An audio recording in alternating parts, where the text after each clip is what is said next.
नाशिक पुणे महामार्गावर संगमनेर तालुक्यातील कऱ्हे घाटात संगमनेर तालुका पोलिसांनी 19,20,000 रुपयांचा गुटखा जप्त केलाय.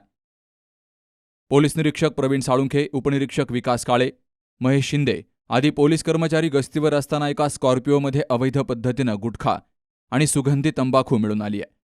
या प्रकरणी श्याम कोंडीभाऊ काळे राहणार रणखाम फाटा, त्याचबरोबर विविध गुन्ह्यामध्ये अटक असलेला आणि सध्या जामिनावर बाहेर असलेला युसुफ चौगुले आणि धीरज माळी, शक्ती ट्रेडर्स सिल्वासा अशा 3 आरोपींविरोधात तालुका पोलीस ठाण्यात गुन्हा दाखल केला गेलाय.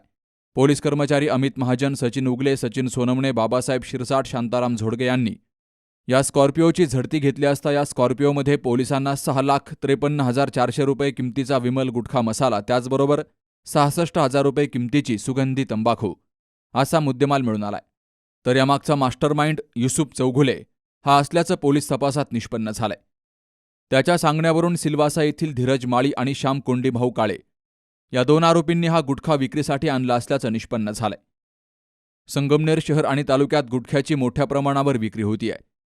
वारंवार कारवाया होऊन देखील खुलेआम गुटखा विक्री सुरू आहे. अन्न औषध प्रशासन मात्र या कारवाईपासून कायमच कोसो दूर राहिल्याचं चित्र पाहायला मिळतंय. बाबासाहेब कडू, सी न्यूज मराठी, संगमनेर.